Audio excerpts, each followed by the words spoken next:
Obviamente, nós vamos estar chamando a atenção que a gente tem aspectos constitucionais que já mencionam... querida, muito obrigada.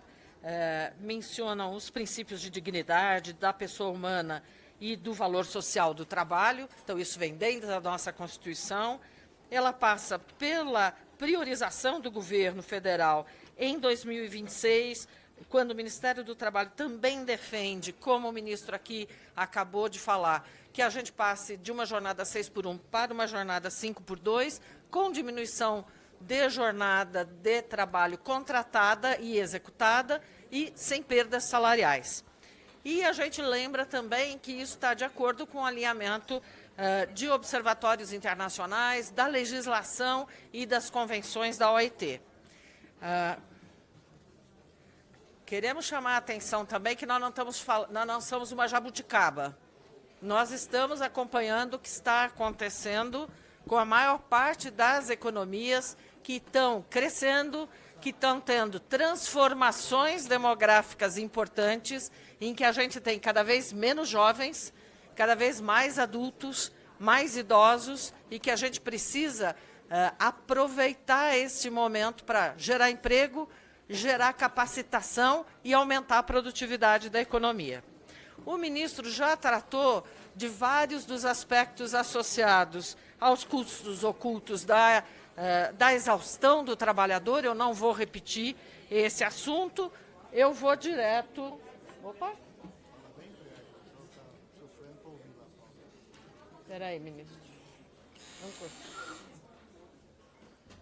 Mais uma vez, eu vou solicitar, por gentileza, que a gente possa fazer silêncio. Vou aqui direto aos resultados centrais que trazem os nossos estudos e, obviamente, fico à disposição para detalhamento. Então, olhem só, nossa leitura é que a transição é viável, estratégica e benéfica. A proposta da mesa, que nós estamos endossando, é uma proposta de 44 para 40 horas, com 2 dias de descanso semanal. Os resultados nos mostraram que em dezembro de 2025 nós tínhamos 50,3 milhões de pessoas na condição de seletistas. Vocês acompanham os dados do IBGE, nós temos 102 milhões, nós temos aproximadamente metade dos nossos trabalhadores nesta condição. 2/3 deles estão já fazendo jornadas semanais 5x2. Só que a jornada é 5x2, mas a jornada semanal é 5x2, mas a carga horária não é. E o custo disso, o custo econômico de manter esses profissionais trabalhando 40 horas, mas pagando 44, é de 4,7% da massa de salários atualmente pagas. Como a gente já chamava a atenção, vocês andaram vendo, todos os estudos vão estar mostrando que 74% dos vínculos seletistas fazem 44 horas. Como é que a gente está fazendo esta mágica? Todos sabem das negociações que já ocorrem, seja no âmbito das convenções coletivas ou nos âmbitos das convenções individuais, e nós vamos ter muita gente praticando 44 horas semanais em 5 dias, às vezes em 4 dias, e isso tem causado problemas bastante graves à saúde. Como foi que nós chegamos neste resultado? Os empregadores informam no E-Social qual é a jornada dos trabalhadores que eles contratam. Então, eles têm que dizer que dias eles trabalham, que dias eles folgam.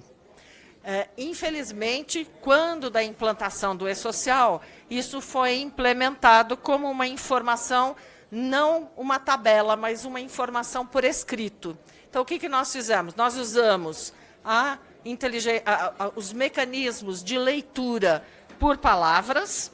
São programas que nos permitem selecionar estas informações a partir das palavras que estão escritas, associadas... Eu vou solicitar mais uma vez, quem quiser conversar, por gentileza, pode conversar do lado de fora da comissão. Nós estamos tendo uma reunião de extrema importância, discutindo assuntos de relevância, que têm um impacto muito grande na sociedade. Eu, por gentileza, peço encarecidamente, mais uma vez, silêncio a todos. Muito obrigado. Me repito aqui, vocês vão ver que a gente tem lá um funil com os 50 milhões dos nossos seletistas. O que a gente foi ver? A gente foi ver uma célula específica de informação do E-Social, em que o empregador informa quantos dias da semana ele trabalha, que dias da semana ele folga. Se ele compensa, se ele não compensa, como vocês podem imaginar, não é padronizado. Então, nós fizemos uma leitura de informações, 75% dessas informações vêm diretamente dessa leitura. Então, vou dar um exemplo. A pessoa escreve domingo com D maiúsculo, a outra ela escreve com D minúsculo, a outra ela escreve dom, a outra ela escreve aos domingos. Como não é parametrizado, não é um número simples. A gente teve que usar um programa para ler e lemos 75% das informações com esses dados. Tem mais 25% dessas informações que a gente usou a inteligência artificial, criando um machine learning que, usando 75% de informação que tinha essas indicações, gerou para nós com probabilidade de 87%, e por isso que a gente continua estudando, que a gente quer uma probabilidade ainda mais elevada. A gente recebeu essa informação e conseguimos separar os 25% restantes. Então, vocês vão ver, a gente nem trouxe aqui as separações de quem faz revezamento, de quem está em jornadas diferenciadas, olhando para quem está nas jornadas padrão, 66,8%, ou seja, 29,7 milhões de seletistas, praticamente 30 milhões, já fazem 5 dias na semana, 2 dias de descanso, e 33%, ou 14,3 milhões, ainda fazem essa jornada de 5 dias com 1 dia de descanso. Nesse sentido, a gente entende que o mercado de trabalho já fez uma parte desta evolução. Como é essa situação nos diferentes tipos de empresa? Quem ainda está na 6x1? São 35% dos trabalhadores de micro e pequena empresa, porque não são todas as micro e pequenas empresas que não fizeram nenhum acordo, são só 35% dos trabalhadores que estão lá. Nas grandes empresas, são 33,7%. Então, não é que todo mundo transitou ou que só as empresas grandes fizeram isso. Isso está espalhado na economia para todo tipo de empresa.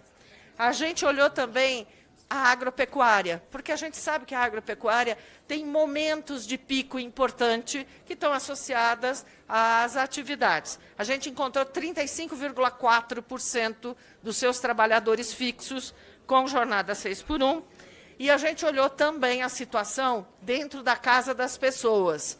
As pessoas físicas, que tratam principalmente com emprego doméstico, só 3% tinham jornada 6x1. Olhamos essas indicações com um pouco mais de detalhe. Por quê? Porque quando eu olho indústria, quando eu olho agricultura, quando eu olho setor de atividade de serviços, eu estou falando de uma gama importante de informações. Então, se vocês virem, eu falei de 35%, mas se eu for no transporte aéreo, eu tenho 53,2% com a jornada 6x1. Se eu olho dentro dos serviços de alojamento, os nossos hotéis, as pousadas, a gente está falando de 52%. Os serviços de alimentação, que são os serviços de alimentação fora de casa, os hotéis, os restaurantes, os quilos, as nossas banquinhas, 47,1%. O comércio, 42,2%. A gente achou que o comércio e a construção civil é que seriam os setores mais importantes e eles estão abaixo dessa média. Vocês vão ver também que a gente tem destaques regionais. Quais são os estados onde eu tenho mais gente do 6x1? São as nossas fronteiras agrícolas. Então, está lá Roraima, está lá o Tocantins e está lá também Santa Catarina, que tem muita empresa que produz com um menor porte, com alguns aspectos específicos, principalmente nos serviços de alimentação. Qual é o custo médio? O custo médio que a gente calculou, a gente só conseguia calcular o custo direto. Eu não fiz cálculos para, se eu diminuo o número de gente e quero continuar trabalhando no número X de horas, quantas pessoas eu vou contratar. Por isso que eu também informo, a gente ainda tem um caminho pela frente. Mas o custo direto na massa de salários hoje, paga pelos trabalhadores, pelas empresas, ela é, na economia, 4,7% para o geral. A gente acha que isto é um dado bastante consistente com os mesmos estudos do IPEA, que tinham chegado em torno de 5%, e até tinham avançado um pouco para alguns outros resultados, que é desagregando as informações, que nós também desagregamos. Aí nós fomos olhar transporte aquaviário e o setor de alimentos, da indústria de alimentos, tem um custo maior. Ele está da ordem de 10,5%. A gente encontrou aqui alguma variação no custo a depender do tamanho da empresa. Para nossa surpresa, as empresas não foram as empresas menores as que mostraram maiores variações, são as empresas médias. A gente mostrou também que construção, agropecuária e comércio, desagregando as informações pelos diferentes setores de atividade, tem um custo entre 7,8 e 8,6. E as micro e pequenas empresas, que são sempre objeto de muito cuidado para que a gente quer que essas empresas cresçam, está da ordem de 5,9. E, como vocês veem, o agregado de serviços, que tem muito serviço público, está com 1,6. Então, a gente achou que dá para olhar esta informação com bastante cuidado.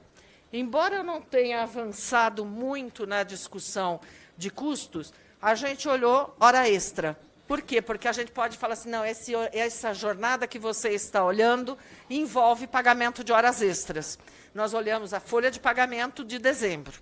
Então, a gente olhou, nós estamos falando que 50% dos trabalhadores não tinham nenhuma hora extra. A gente olhou isso ao longo dos meses também. Olhamos o ano de 2025, mais ou menos 50%, varia às vezes, chega a 49%, dá 51%, mas é mais ou menos 50% não tem nenhuma hora extra, trabalha 44 horas.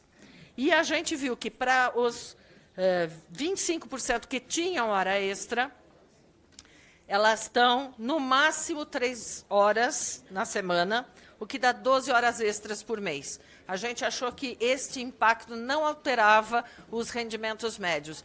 Vocês vão me desculpar, eu não sou uma jurista, eu sou uma economista. Então, eu fico sempre olhando se o indicador médio que eu estou usando faz sentido ou não, e por isso que a gente olhou com este cuidado. A gente também veio olhar, porque a gente sabe que o impacto disto é um impacto para a produtividade. Me falta um slide, eu vou já acabar. A gente olhou os estudos que a Fundação Getúlio Vargas vem fazendo no âmbito de um projeto global que tem tentado estudar diferentes jornadas, jornadas mais curtas, de 4 dias, de 5 dias ou de 6 dias. Nos chamou muito a atenção, e é algo que parece fazer bastante sentido, que há um aumento substantivo nas empresas desse projeto.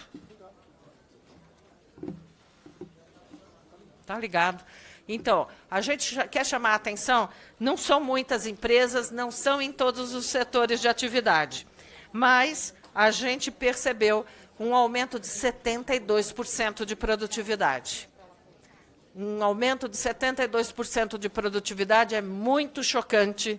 E vocês vão me perguntar como é possível que isso aconteça, se as pessoas estão trabalhando menos horas. É por causa da intensidade do trabalho. Elas vão trabalhar com muito mais intensidade, com muito mais foco. E a gente viu que 44% das empresas teve uma melhoria significativa nos seus prazos operacionais. Por quê? Porque há um interesse em avançar numa direção que permita ao trabalhador mais tempo para a sua vida pessoal, mas eu acho principalmente, se a gente falar do jovem e das mulheres, tudo, mais tempo para se qualificar para as mudanças tecnológicas que se avizinham da gente. Esse trabalho, obviamente, não fui só eu que fiz, tem um conjunto de colegas que eu deixo aqui nominados. Muito obrigada.